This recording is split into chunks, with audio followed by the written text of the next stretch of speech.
Bouncer মাথা আমি ইস্টবেঙ্গল নিয়ে এবং কিছুটা ভারতীয় ফুটবল, কিছুটা ভারতীয় সমাজ নিয়ে আলোচনা করব। আম, কেননা এমন অনেক বিষয় আছে যেখানে বেশ ভালো কাজ হচ্ছে, কিন্তু যেখানে পর্যাপ্ত স্বাভাবিক বুদ্ধির প্রয়োগটা ঘটছে না।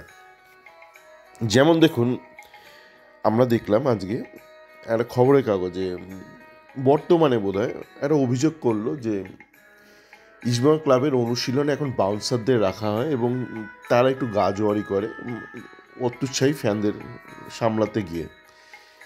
দেখুন, এটা আমি আগেও বলেছি যে আগেকার দিনে আমরা যেমন বিয়েবাড়িতে পাড়ার লোকদের দিয়ে পরিবেশন করতাম খাওয়া দাওয়ার, এখনকার দিনে যে সামাজিক একটা ব্যবস্থা রয়েছে সেখানে সেটা সম্ভব নয়। সেই জন্য আমরা ক্যাটারার নিয়ে আসি, তারা এসে পরিষেবাটা দেয় বিয়েবাড়িতে।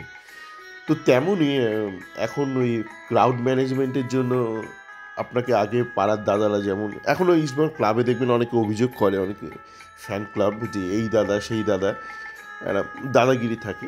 তো ঠিক আছে, ইমামি একটা বেশ কর্পোরেট কোম্পানি, তারা সিকিউরিটি রেখেছে, কিন্তু সেই সিকিউরিটির মধ্যে আপনি যদি দেখেন তাদের চালচলন, তাদের যে একটা শারীরিক একটা যে ভাষা বা বডি ল্যাঙ্গুয়েজ, টিপিক্যাল বাউন্সার, মানে যেগুলো ধরুন একদম কী বলবো মানে নিষিদ্ধ যেসব নাইট ক্লাব বারে থাকে সেই ধরনের। আমার প্রশ্ন হচ্ছে, দেখুন আপনি সিকিউরিটি রাখাই উচিত আজকের দিনে দাঁড়িয়ে। এটা সুন্দরভাবে একটা কিছু করতে গেলে সিকিউরিটি আপনাকে রাখতেই হবে, কিন্তু সেখানেও কিন্তু আপনি প্রচুর ব্যক্তি পাবেন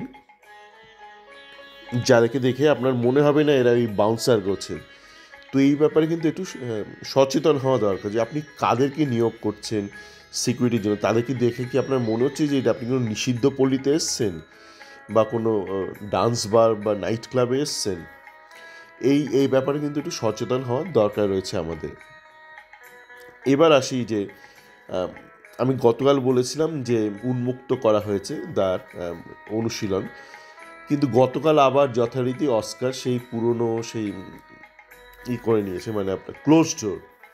আমি জানি না, আপনার যদি বিপক্ষ টিমটার কথা ভাবেন যাদের সঙ্গে আগামীকাল খেলা, সে খুব একটা মানে জোরালো একটা টিম নয়। এবার তার বিরুদ্ধে আপনি এমন গোপন কি অনুশীলন করছেন আমি জানি না, মানে এরা ঠিক কী ভাবে। এই জন্য এরা না মানে ইউরোপে চাকরি পায় না কোনো দিন, মানে অস্কার তো কোনো দিন পায়নি ইউরোপে কোনো চাকরি। কেন?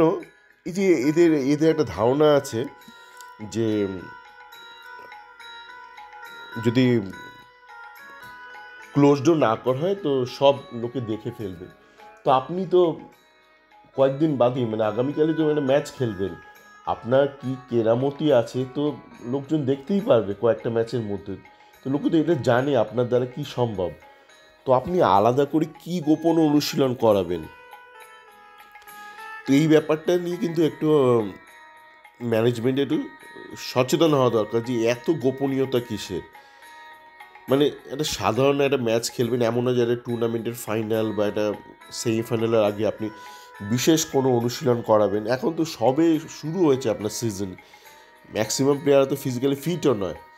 তো এই অবস্থায় আপনি গোপন অনুশীলন করছেন, মানে জানি না মানে এমন কি গোপনীয়তা, মানে কোন প্যাটেন্টেড মুভমেন্ট আপনি অনুশীলন করাবেন যেটা দেখে ফেললে বিপক্ষ সব জেনে যাবে আপনার ভেতরের ইতিহাস।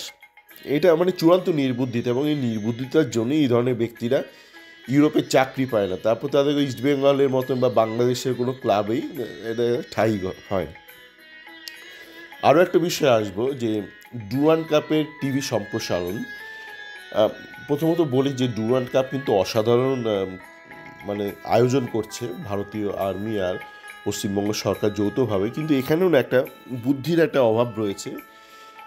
আমরা দেখছি যে ডুরান্ড কাপ অনলাইন যে দেখানো হবে সেটা সোনি লিভ অ্যাপের মাধ্যমে। এবার সোনি লিভ আপনি দেশের মধ্যেও দেখতে পারেন, দেশের বাইরেও দেখতে পারেন, মানে বিভিন্ন দেশে ওদের আলাদা আলাদা স্কিম আছে। তো আমাকে একজন আমেরিকায় থাকে, সে বলছে ওই সোনি লিভ খুলে তো দেখতে পাচ্ছি না যে স্কেডিউলে আছে ডুরান্ড কাপ। তো আমি বললাম এটা সোনি লিভ শুধু ভারতের মধ্যেই দেখাচ্ছে। তো এইটা নিয়ে কিন্তু মানে কেউ ভাবে না যে এত টাকা খরচ করে আপনি একটা অনুষ্ঠান একটা টুর্নামেন্ট আয়োজন করছেন। তো ভারত ইস্ট বেঙ্গলের প্রচুর সমর্থক কিন্তু দেশের বাইরে থাকে, যেমন আমি একজন, এরকম প্রচুর সমর্থক থাকে। তো তাদেরকে আপনি কিন্তু দেখার উপায়টা করে দিচ্ছেন না। দেখুন, এটা ওটা অনেক উপায় আছে, অনেক এটা ওটা ডান দিক বাঁ দিক অনেক উপায় আছে, কিন্তু লোকে যখন আগ্রহী অর্থ দিয়ে খেলাটা দেখার জন্য, সেখানে আপনি তাকে কোনো একটা উপায় দিচ্ছে না যে সে যাতে ঠিকঠাকভাবে খেলাটা দেখতে পারে। এরকম আমি জানি না এরা যারা আয়োজক ডুরান্ড কাপে তারা আদৌ জানে কি না যে সোনি লিভ যে বলছে ওরা অনলাইন দেখাবে, সেটা কিন্তু শুধু ভারতের মধ্যেই সীমাবদ্ধ। মানে ভারতের বাইরে যদি আপনাকে দেখতে হয় তো আপনাকে একটুখানি বুদ্ধি প্রয়োগ করে দেখতে হবে। তো সেটা আমি বলছি না কী কী বুদ্ধি রয়েছে, কী কী অপশান রয়েছে, আছে অনেক অপশান আছে। কিন্তু আমার প্রশ্ন হলো যে কেন মানুষকে এত মাথা খাটিয়ে আইন আঙ্গুল ডান দিক বাদিক করে খেলাটা দেখতে হবে? এরকম প্রচুর ব্যাপার আমি দেখছি, এটা মানে বুদ্ধির অভাব রয়েছে। যেমন একটা বিষয় বলি, শুনলেই বুঝতে পারবে, সেটা ফুটবল সংক্রান্ত না, কিন্তু তার থেকে একটা ধারণা হবে কীভাবে ভারতের ব্যুরোক্রেসিরা ভাবে। যেমন ধরুন নিয়ম রয়েছে যে 6 মাসের বাইরে যদি কেউ দেশের বাইরে থাকে কর্মসূত্রে, সে টেকনিক্যালি তাহলে এনআরআই, এবং তার যাতে ব্যাঙ্ক অ্যাকাউন্ট আছে সেগুলো এনআরইতে কনভার্ট করতে হবে। মানে ভারতীয় যে ব্যাঙ্ক অ্যাকাউন্টগুলো সেগুলো লোকাল ব্যাঙ্ক না করে এগুলো এনআরই বা এনআরও করতে হবে। তো সাধারণত মানে কেউ অনেক দিন না থাকলে সেটা করে না, মানে কোনো পক্ষে কোনো ঝামেলা করে না। তা আমি যেহেতু অনেক দিন ধরে আছি, একটা সময় মনে হলো না এটাকে কনভার্ট করা দরকার। তো তারপর যখন আমি যোগাযোগ করলাম আমার ব্যাংকের সাথে, সেও ওরকম কর্পোরেট ভারতীয় ব্যাংক, নাম করছি না, তো আপনারা মানে যেরকম গদগদ হয়ে যান কর্পোরেট শুনে, ভাবেন কর্পোরেট মানে সব সমস্যার সমাধান, মানে সরকার মানে খারাপ আর কর্পোরেট মানে ভালো, এটা একটা ধারণা আছে ভারতে। তো সেরকমই কর্পোরেট ব্যাংকে যোগাযোগ করলাম যে এটাকে আমাকে কনভার্ট করতে হবে, আমি যেহেতু দেশের বাইরে আছি। তো তখন তারা আমি বললো আপনাকে একটা প্রমাণ দিতে হবে যে আপনার পাসপোর্টে আপনার বর্তমান ঠিকানা দিতে হবে, নয়তো আপনার রেসিডেন্ট কার্ড বা ড্রাইভিং লাইসেন্সে বর্তমান ঠিকানা দিতে হবে। এই দুটোর মধ্যে যে কোনো একটা আপনাকে দিতেই হবে। তো আমি যেই দেশে থাকি সেখানে ভারতীয় এম্বাসি কিন্তু পাসপোর্টে ভারতীয় অ্যাড্রেসটা লেখে না। আমি ফোন করলাম ভারতীয় এম্বাসিকে, আমাদের স্থানীয় যে এম্বাসিকে, তো ওরা বললো এটা তো আমরা করি না, ভারতীয় পাসপোর্টে আমরা বিদেশের অ্যাড্রেস যোগ করি না, বলো তোমার ব্যাংকে আমায় ফোন করতে। তাই বললাম হ্যাঁ, আমিও তো একটু অবাক হয়ে গেলাম। তারপর আমি ব্যাংকে আবার যোগাযোগ করলাম, আমি বললাম দেখুন ভারতের এম্বাসি থেকে বলছে ওরা পাসপোর্টে অ্যাড্রেসটা লেখে না।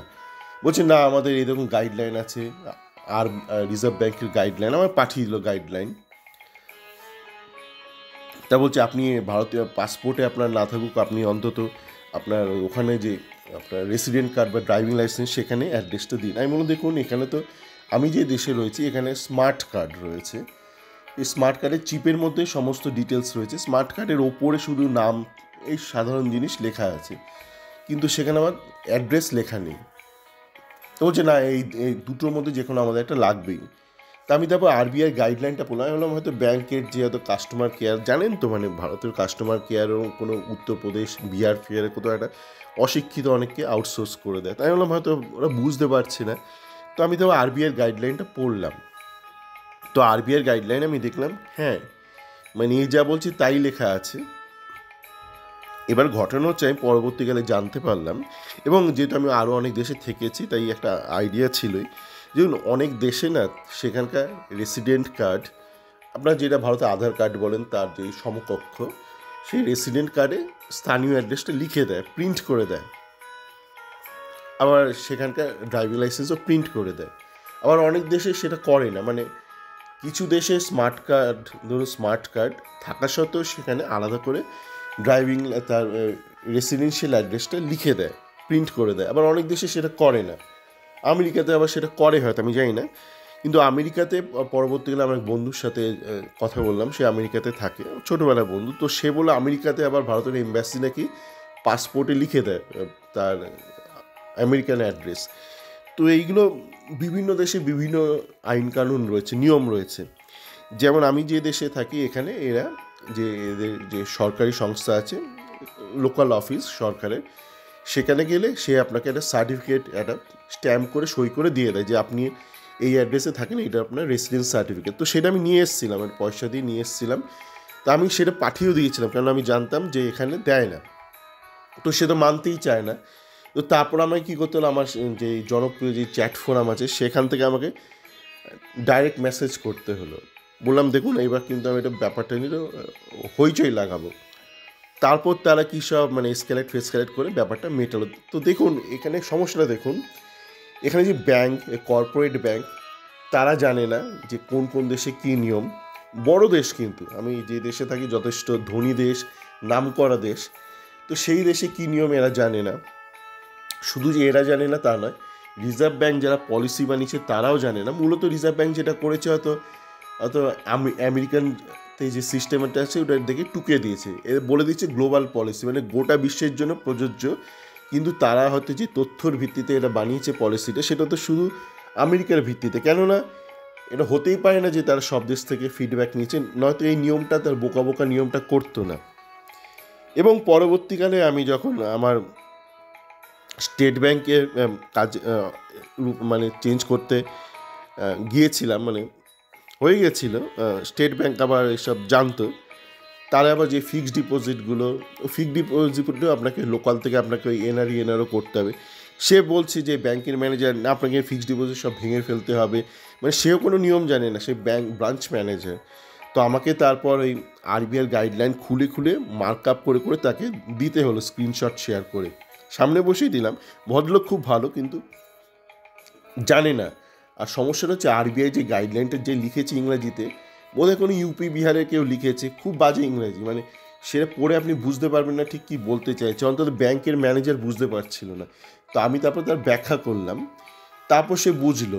সে আমার প্রথমে বলছিল না, আপনার ফিক্সড ডিপোজিট সমস্ত ভেঙে ফেলতে হবে, আপনার নতুন করে ফিক্সড ডিপোজিট বানাতে হবে, মানে এমনই ইংরাজি লিখেছে আরবিআই তার গাইডলাইনে।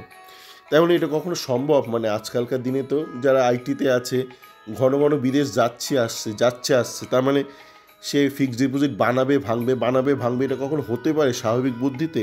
তো স্বাভাবিক বুদ্ধিটা আমাদের দেশে যারা অনেক উচ্চ পদে রয়েছে, বড় বড় সংস্থায় বসে আছে, তাদের কিন্তু নেই। যেমন দেখুন এই যে ডুরান্ড কাপ করছে, এত খরচ করে এত সুন্দর করে করছে, আয়োজন করছে, আমি যেটা ভালো সেটা ভালো বলতেই হবে। সোনিতে দেখাবে, খুব ভালো কথা। সোনি লিভে দেখাবে, ওটিটিতে, খুব ভালো কথা। কিন্তু সোনি লিভের ওটিটি অপশান যে বিভিন্ন দেশে আলাদা, এরা হয়তো জানেই না। জানলে আমার দৃঢ় বিশ্বাসে এরা এই ব্যাপারটা নিয়ে কিন্তু কথা বলতো। এরা জানেই না যে সোনি লিভের যে ধরুন আমেরিকাতে রয়েছে বা যে ইউরোপে রয়েছে, সে যদি সেখানকার স্থানীয় সাবস্ক্রিপশান নেয় সোনির, সে দেখতে পারবে না ম্যাচগুলো। কেননা সোনি লিভ অফিসিয়ালি ভারতের বাইরে ম্যাচটা সম্প্রসারণ করছে না অনলাইন, এটা আপনার শুধু সোনি ইন্ডিয়াই করছে। এরকম প্রচুর ব্যাপার আছে যেখানে কিন্তু আমাদের মনে হয় একটু বুদ্ধিটা প্রয়োগ করার দরকার আছে ভীষণভাবে। সকলে ভালো থাকবেন।